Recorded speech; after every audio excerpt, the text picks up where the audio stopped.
Muy buenos días de nuevo a todos y vamos a tener una lectura. Vamos a abrir la palabra del Señor en esta mañana en el capítulo 10 del libro de Deuteronomio. Capítulo 10 de Deuteronomio. Y sería bueno de que pudiéramos tenerlo, ese texto más o menos a mano durante la predicación para que podamos seguir los versículos de una manera adecuada. Deuteronomio 10 dice desde el versículo 12,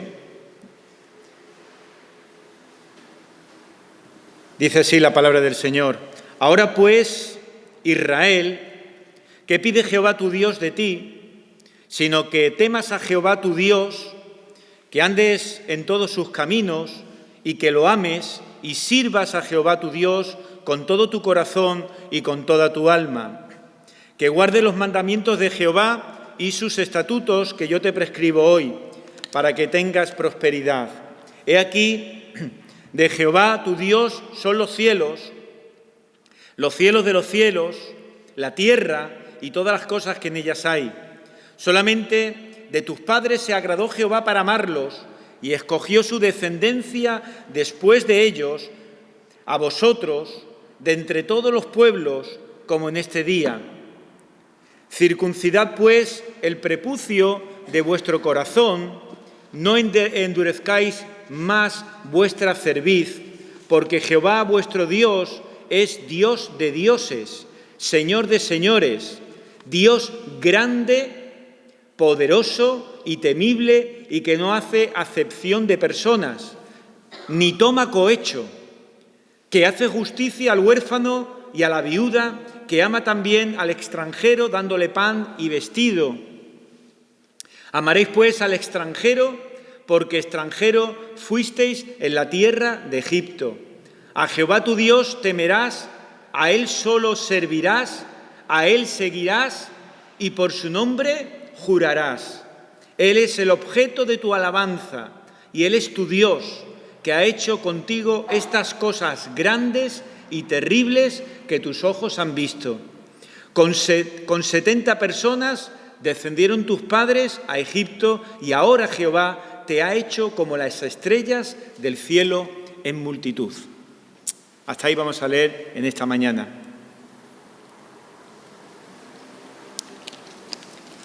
Como algún hermano que todos conocemos dice con bastante habitualidad, estamos viviendo días muy interesantes y días muy curiosos y días, sobre todo cuando hablamos, también se nota que para nosotros hay días difíciles en muchos sentidos.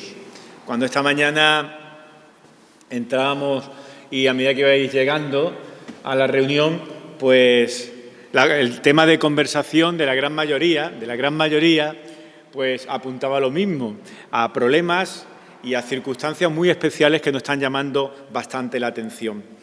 Pero hoy en día somos y estamos todos bastante sensibles y valoramos cuando miramos y cuando escuchamos los distintos medios de comunicación y cuando leemos los periódicos, pues nos estamos dando cuenta cuánto está sufriendo el mundo, pues debido, entre otras cosas, a la inestabilidad política, a las guerras, a la limpieza étnica, a la pobreza, a las hambrunas, a las dictaduras, al terrorismo, a la destrucción del medio ambiente, y mucho me temo que paro por no cansaros, pero podemos agregar más cosas todavía, de que están tristemente de actualidad prácticamente los 365 días del año. Unas veces con más intensidad unos, otros con más intensidad otros, pero prácticamente están todos de actualidad diariamente. Os quiero dar unos datos que tuve la oportunidad de leer en un boletín que ACNUR es el alto comisionado de las Naciones Unidas para el refugiado, que dio unos datos, todavía no están muy actualizados, porque debe ser bastante complicado actualizar los datos, porque esto está constantemente cambiando y tristemente para aumentar lo que os voy a decir, pero daba unos datos que quería compartir con vosotros. Y es que en este primer cuarto del siglo XXI, los 21 años y algo que llevamos, 22 años y algo que llevamos de siglo, la escala de poblaciones que estamos viendo que están desplazadas en cualquier parte del mundo, pues estamos con unos números que carecen totalmente de precedentes desde prácticamente final de la Segunda Guerra Mundial. Y todo esto ha obligado a millones, hablamos, de refugiados, pues a buscar la seguridad fuera de sus países natales. Este alto comisionado que os he dicho, dando cifras de hace 3 años, y uno piensa que ha pasado algo de 3 años hacia atrás, pues pensar un poquito y os daréis cuenta de la cantidad de cosas que en los últimos 3 años han ocurrido y que seguro que han aumentado bastante, de una manera muy sensible, las cifras que os voy a decir.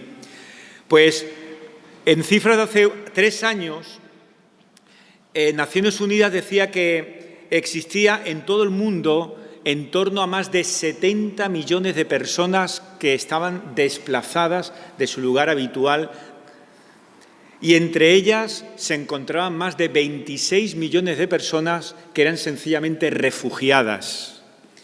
Y yo quisiera precisamente aclararos el término de refugiado, que significa, porque el término es definido como la persona que ha huido de su país debido al temor de padecer, entre otras cosas, persecución por distintas causas.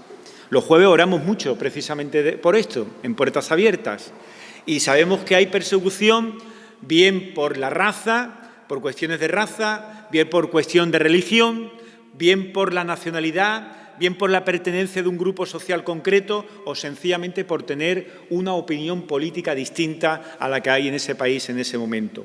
Y normalmente, y esto es importante, un refugiado se encuentra en una situación muy vulnerable.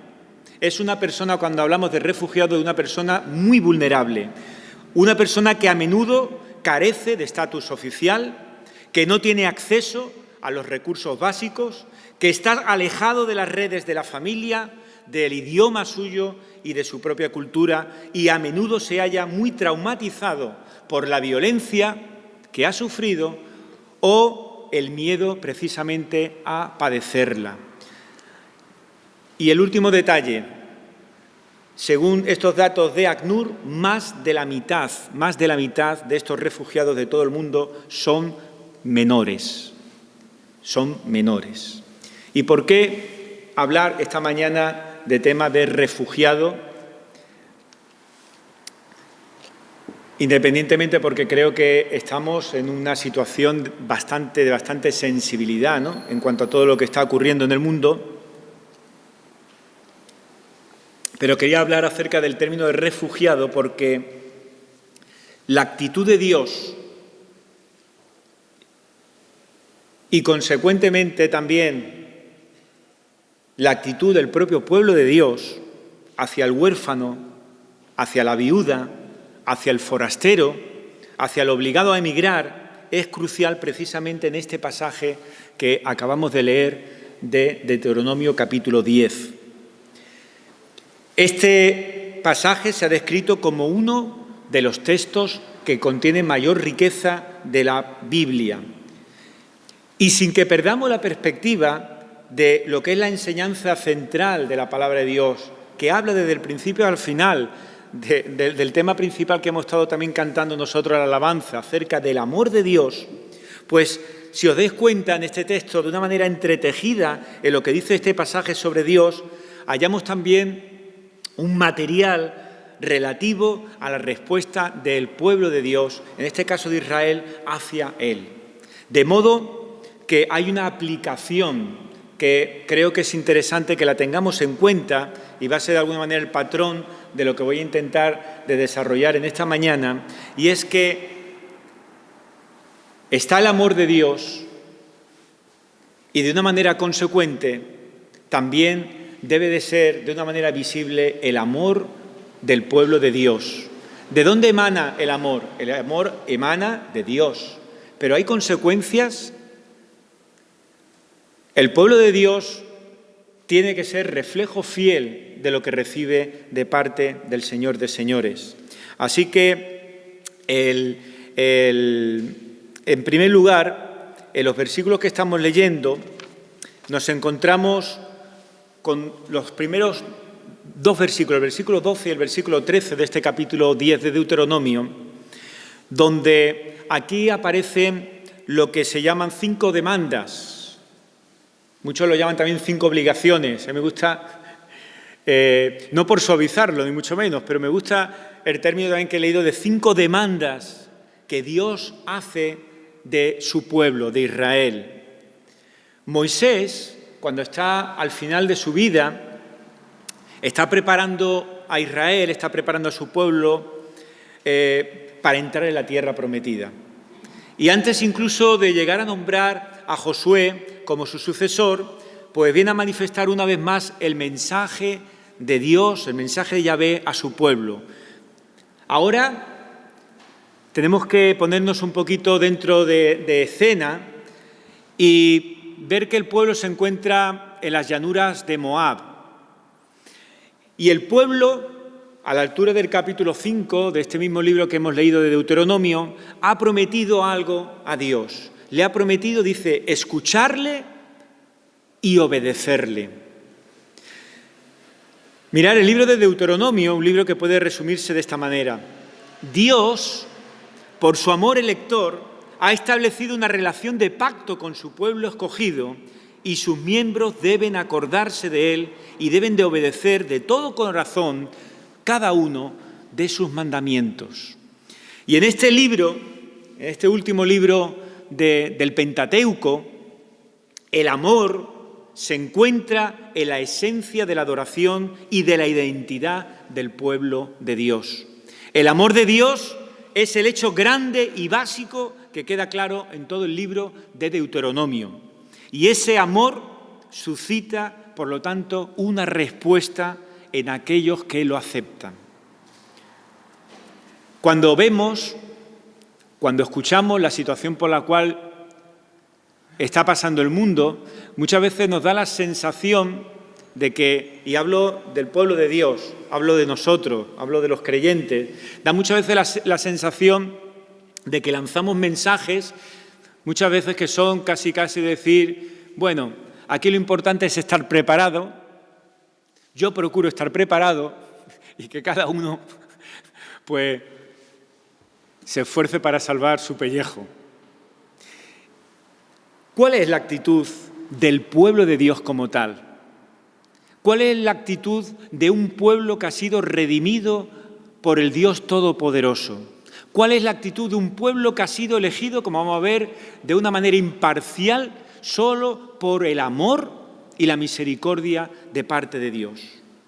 Mirad que en el versículo 12 dice, ahora pues Israel, y ese ahora que está apareciendo ahí en ese versículo 12, pues viene a ser un enlace de lo que ha estado comentando el libro con anterioridad. ¿Y qué es lo que nos hemos encontrado con anterioridad a este pasaje? Nos hemos encontrado por lo que viene en el capítulo, sobre todo en el capítulo 9, y lo que viene en el capítulo 10, al menos hasta los 11 primeros versículos. ¿Ahí qué aparecía? ¿Qué es lo que aparece antes? ¿Qué es lo que habla el libro antes de este pasaje que hemos leído? Pues Moisés ha vuelto a contar la historia de la reiterada desobediencia de su pueblo, de Israel, en el desierto. Es cuestión de que lo leamos, pero evidentemente por tema de tiempo no vamos a leerlo ahora. Pero en casa luego sí que podéis ver para ver y recordar, porque lo conocemos todo, y recordar otra vez el contexto este. Bien, a la luz de esta historia, a la luz de la nueva y futura vida en Canaán, Moisés hace una lista, como digo, de 5 demandas que deben moldear sobre todo la vida de los israelitas cuando crucen el río Jordán. ¿Y cuáles son estas demandas? Aparecen en 5 verbos: temer, caminar, amar, servir y observar. Así es como debe ser en la práctica la fe de Deuteronomio. El amor nos lo indica como el núcleo de las 5 demandas, de estas 5 demandas, y nos hace entender que las otras 4 vienen a ser manifestaciones precisamente de una manera práctica de lo que significa que Israel ame a su Dios. El amor, lo hemos leído y lo sabemos, exige sobre todo fidelidad. Si no hay fidelidad, el amor se queda, por así decirlo, y perdonad la expresión, con las patas colgando. Debe de haber fidelidad en todas las áreas de la vida. Pues bien, el amor de Dios y el amor que demanda precisamente a su pueblo es un amor que hace que Israel deba temer, dice el texto, y amar a Dios con gratitud y con acción de gracias, porque es un amor personal y hasta cierto punto hasta emocional, y demanda, como digo, temer, amar a Dios, pero con gratitud y con acción de gracias. También debe el pueblo, ante el amor y ante estas demandas de parte de Dios, dice andar en los caminos del único Dios verdadero.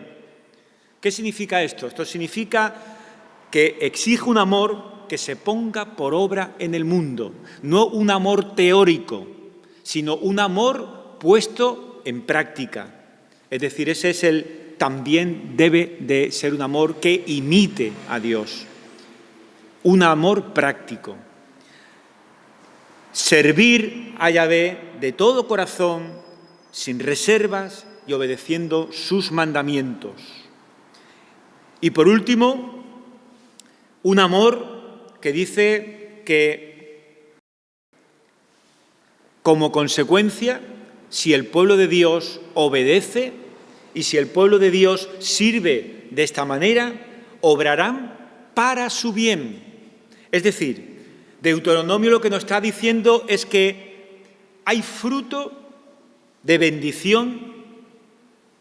La bendición viene como fruto también en cuanto a la obediencia a lo que Dios está demandando. Y esto es también para nuestro bien. No voy a entrar ahora, pero todos vosotros sabéis que se caricaturiza con bastante facilidad y de una manera muy fácil sobre la fe del Antiguo Testamento, porque la vienen a presentar de alguna manera como poco menos que una religión que está sobre todo basada en obras, en un contraste total, como sabemos, con el mensaje de la gracia del Nuevo Testamento. Pero como os digo, es sobre todo caricaturizar, porque precisamente la palabra de Dios y el amor que Dios nos explica y nos expresa también en el Antiguo Testamento es sencillamente la imagen de que el pueblo, si ama a Dios, lo ama porque conoce a Dios. No es un pueblo, o no debemos de ser un pueblo que obedecemos por temor a las consecuencias solamente que nos pueden venir, o es un pueblo que obedece sencillamente ante los caprichos de un Dios que de una manera arbitraria pues pone una serie de obligaciones y que nosotros, sin entenderlas muchas veces de ellas, solamente la obedecemos y ya está. El amor que siente Israel por Dios se halla precisamente en el meollo de la obediencia a su ley, y el amor de Dios hacia su pueblo viene a ser la esencia de su acto de elección de ellos como pueblo de Dios.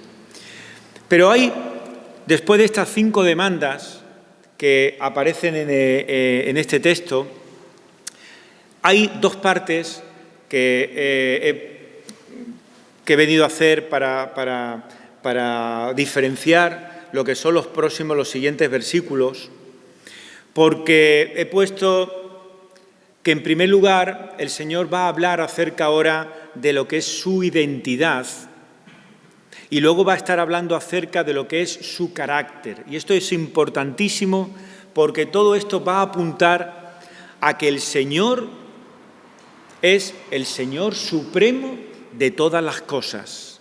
Es decir, es de alguna manera que su pueblo, incluso para comprender, para entender dentro de la inmensidad del amor de Dios, pues debe conocer sobre todo la identidad de Dios, debe conocer el carácter de Dios, es decir, debe de conocer aquel del cual emana todo el amor.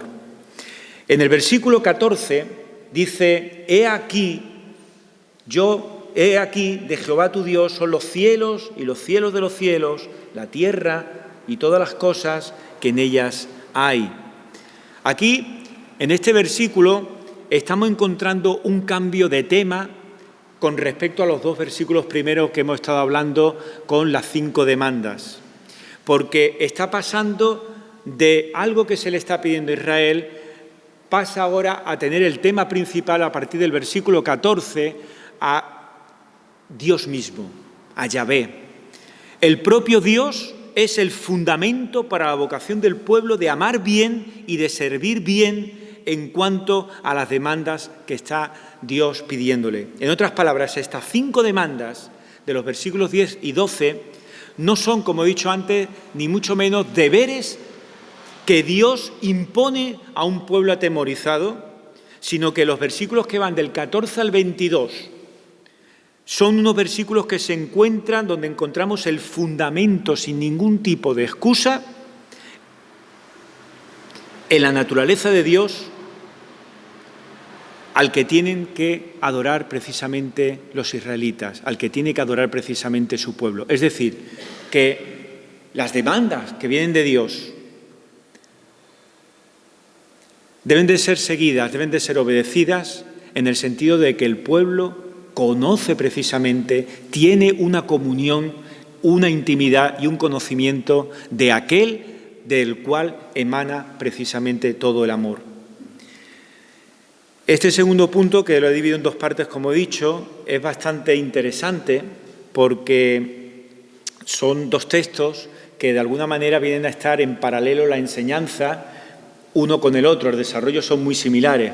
Es más, el segundo punto que voy a tratar, pues es un punto que lo que viene en definitiva es a reiterar y a reforzar el mensaje de lo que está diciendo el primer punto. Y ambas partes van a contar con 3 frases. Y comienzan ambas con algo fantástico, que ahora veremos, que es un estallido de alabanza que está centrado en el estatus de Dios, en el poder y en la identidad única de Dios. Y luego va a haber también, los dos a la par, una frase que viene a describir la acción de cada uno. Y por último, va a aplicar todo este contenido, todo este desarrollo, va a dar una aplicación teológica. El versículo 14 que hemos leído es un versículo que es difícil de imaginar con un lenguaje todavía más exaltado que este todavía. Mirad, he aquí de Jehová tu Dios son los cielos y los cielos de los cielos, la tierra y todas las cosas que en ellas hay. Es decir, todo lo que existe en cualquier lugar, está diciendo el texto, que pertenece a Dios. Todo lo que existe. Y la frase que dice los cielos de los cielos no es otra cosa que una forma exaltada, superlativa, que enfatiza la propiedad de Dios. ¿Y dónde está la propiedad de Dios? Dice que se extiende, como una hermana estaba orando antes en el tiempo de alabanza, se extiende desde los cielos de los cielos, se extiende desde lo más elevado, desde lo más alto, que viene de alguna manera a significar más allá incluso de lo imaginable por el hombre, hasta abajo, la tierra. Pero ni siquiera se detiene allí, sino que incluye todo lo que en ella hay. Estas, como digo, son y vienen a ser expresiones que nos hablan de un gobierno universal por parte de un creador de todas las cosas. Y aunque no lo diga literalmente, pero la consecuencia es inevitable, y es que no puede haber otro Dios como este. Y esa es Una de las ideas claras que el texto da para el conocimiento de su pueblo y tener una actitud adecuada para cumplir lo que son estas demandas que Dios va a hacerles. Reconocer de que no puede haber otro Dios como este. Dios no tiene igual. Su estatus es único. Y aún, al mismo tiempo, este, dice el texto, es el Dios de Israel. Dice, tu Dios. Es un pasaje, un versículo nada más para pararse, para pensar y para ver realmente y deleitarse y para ver la grandeza del Dios eterno, del Dios todopoderoso que se revela a su pueblo. Pero mirad lo que dice la primera parte del versículo 17. Por eso he dicho que tengáis el texto abierto, porque las partes no las he podido hacer de una manera correlativa y voy a saltar algún versículo. Del 15 que hemos leído vamos a ver lo que dice el versículo 17, pero solamente la primera parte. Dice, porque Jehová vuestro Dios es Dios de dioses, Señor de señores, Dios grande, poderoso y temible. ¿Qué está expresando? Está expresando alabanza.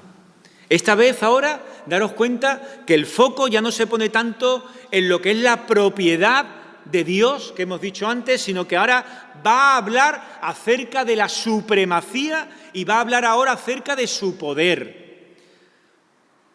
Él es poderoso sobre todos los demás dioses. Dios de dioses, dice el texto, Señor de señores. ¿Qué están expresando? Están reforzando la idea de que solo Yahvé es el gran Dios. Él es el Dios incomparable. Nada ni nadie puede rivalizar con su poder, nada ni nadie puede rivalizar con su majestad. Y aunque tampoco aparece en este pasaje, la consecuencia es inevitable. Yahvé es el Dios supremo sobre todos los demás dioses. Esos dioses ya entre comillas y en minúscula, teniendo en cuenta, pues, bueno, algo que no varía tampoco mucho, pero los distintos dioses, ¿no?, que había en estos tiempos y que siguen habiendo, ¿no?, con otros nombres, pero sigue habiendo en nuestra sociedad hoy en día. Él es el Dios de Israel, pero no es solamente el Dios de una deidad local. Él es el dueño del mundo. Y no solamente eso, sino que también, como dice el versículo 17, es el dueño del mundo, pero al mismo tiempo Él es el que lo gobierna. Ahí hemos estado viendo la identidad, y esta es la identidad de alguna manera del Dios, el Dios supremo, el Dios todopoderoso. Ahora vamos a ver un par de versículos, 3 versículos siguientes, donde nos va a hablar acerca de su carácter. Dejamos a un lado su identidad y vamos a ver ahora su carácter, porque en los versículos 15 dice, solamente de tus padres se agradó Jehová para amarlos y escogió su descendencia después de ellos a vosotros, de entre todos los pueblos, como en este día. Ahora el foco de estos versículos se desplaza de la gloria de Dios, como he dicho, a su carácter, más concretamente a sus actos de amor en el mundo. En la Reina Valera aparece el término solamente de tus padres, pero hay otras versiones que aparece el término sin embargo, porque viene a hacer un contraste el versículo 15 con el 14.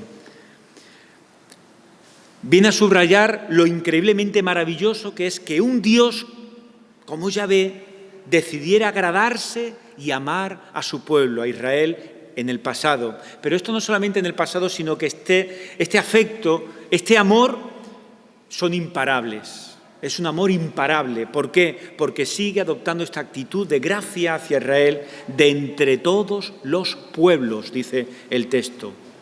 Es decir, la grandeza de Dios destaca al mismo tiempo la pequeñez y la vulnerabilidad de ese pueblo escogido.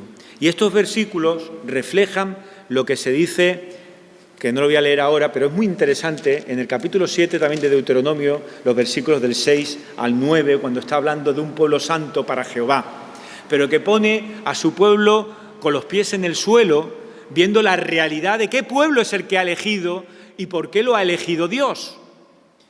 Porque esa elección no tenía ni sentido ni político ni económico, que Dios eligiera a Israel, sino que más bien es un ejemplo de la lógica del amor en práctica de parte de Dios. Israel es el pueblo santo de Dios. Él los eligió, los rescató de la esclavitud simplemente porque los amaba, no por nada que ellos habían hecho, ni porque merecieran absolutamente nada. Israel es sencillamente el receptor inmerecido del amor redentor de Dios. Y mirad lo que dice la segunda parte del versículo 17, que no hace, hablando de Dios, de Jehová, no hace acepción de personas ni toma cohecho. Y nos podía venir alguna duda o preguntarnos si este Dios no hace acepción de personas, ¿por qué elige concretamente a este pueblo? ¿No está haciendo o que no es una manera más clara que esa de hacer algún tipo de acepción o de hacer una elección, en vez de ser una elección imparcial, de que sea algo parcial? La elección de Israel no se basó en nada que ellos pudieran ofrecer a Dios. Repito que miréis el texto que os he dicho antes. Ni siquiera, y esto es interesantísimo, ni siquiera en este momento en el que Moisés está para entrar en la tierra prometida, ni siquiera ellos se ganaron el don del territorio. Las naciones de Canaán fueron desposeídas debido a su maldad, pero no por la justicia precisamente de Israel. Fueron desposeídas estas naciones, como dice el texto en Deuteronomio capítulo 9, en los primeros 6 versículos, que fueron desposeídas por su maldad. Es decir, el hecho de que Dios sea incorruptible, como dice también a continuación, no toma cohecho. Esto es incluso una buena noticia para los más desfavorecidos. Esto es una noticia buena también para los pobres, una noticia buena para los que están marginados de la sociedad. Porque Él no solo no es un Dios que, como buscaban en los tiempos antiguos, que los dioses sobre todo favorecieran a los más ricos, a aquellos que tenían poder ya de por sí en esta sociedad, sino que está de una manera activa de parte de los pobres, revelando de esa manera la superioridad moral que Dios tiene frente a cualquier otro Dios. Sobre todo porque los dioses del antiguo Oriente Próximo eran dioses que favorecían más bien al poderoso, al hombre poderoso.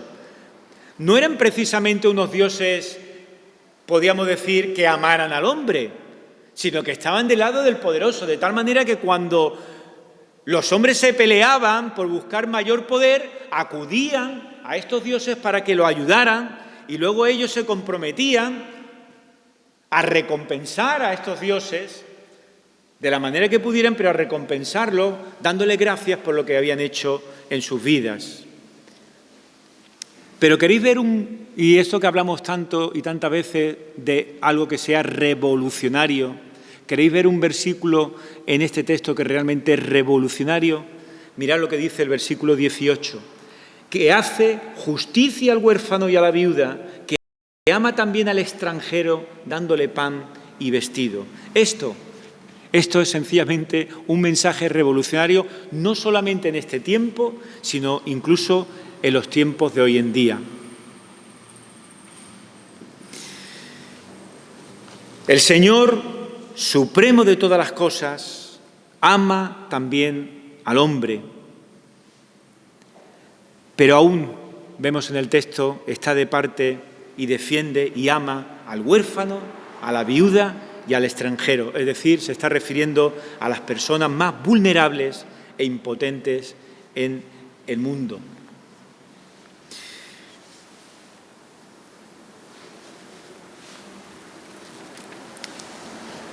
Vamos a ir, para ir terminando, a la parte práctica.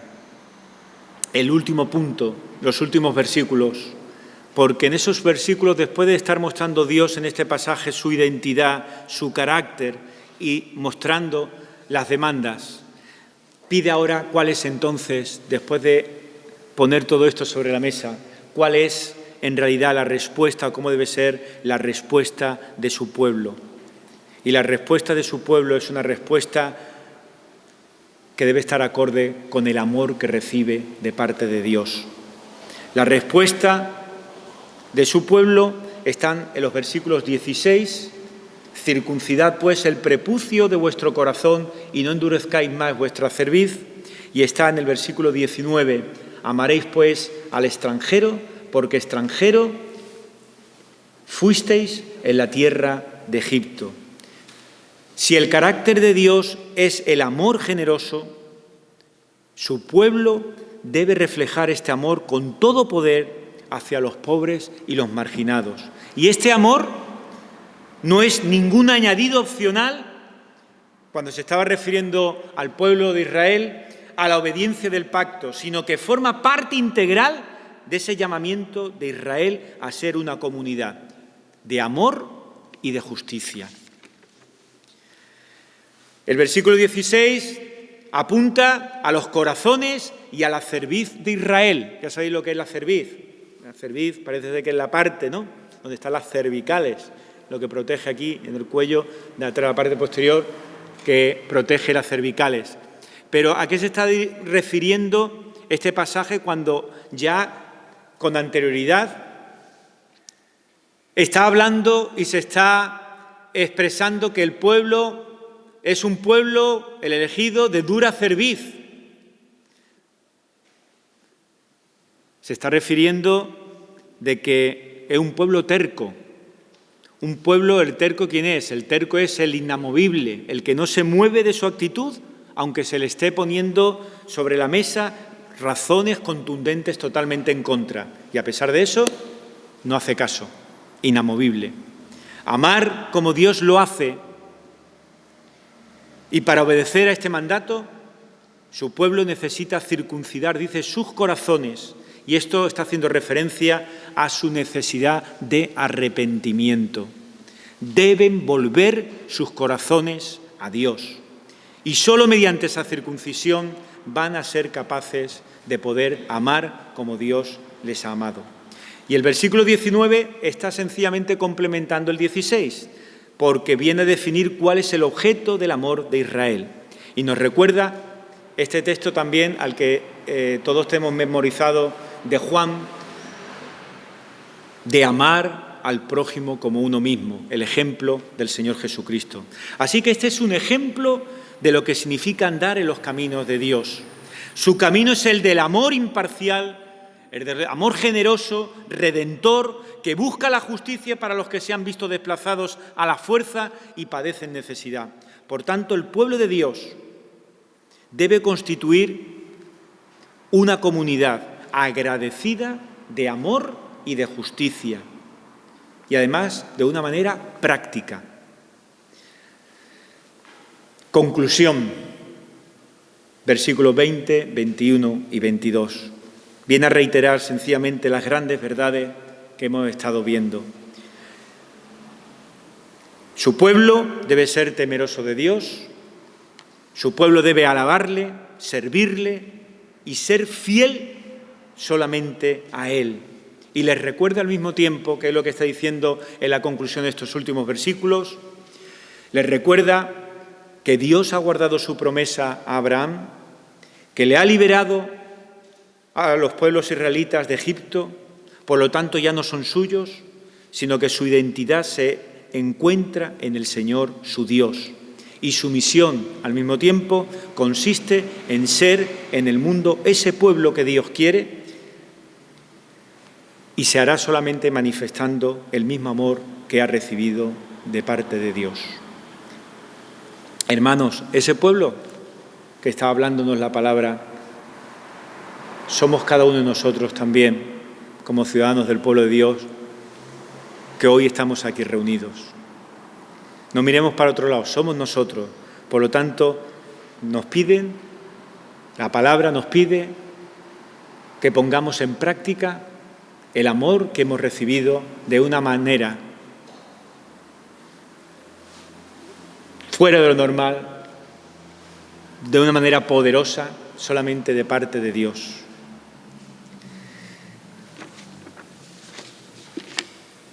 Os leo 2 versículos y termino.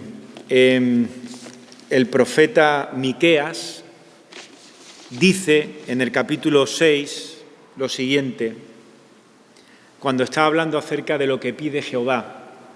¿Con qué me presentaré ante Jehová y adoraré al Dios Altísimo? ¿Me presentaré ante Él con holocaustos, con becerros de un año? ¿Se agradará Jehová de millares de carneros o de 10.000 arroyos de aceite? ¿Daré mi primogénito por mi rebelión, el fruto de mis entrañas por el pecado de mi alma? Y dice el versículo 8 del capítulo 6 de Miqueas: «Oh hombre, Él te ha declarado lo que es bueno. ¿Y qué pide Jehová de ti? Solamente hacer justicia, amar misericordia y humillarte ante tu Dios». Pues que el Señor nos bendiga en esta mañana y le damos gracias al Señor por su palabra.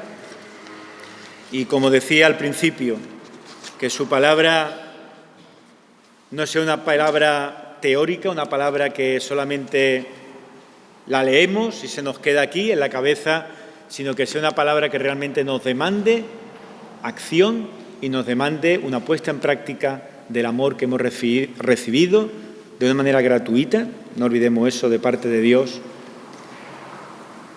para que podamos ser sensibles y conscientes de todo lo que también está en las necesidades, los más necesitados, ¿no?, que están alrededor nuestra. Que el Señor nos bendiga. Amén.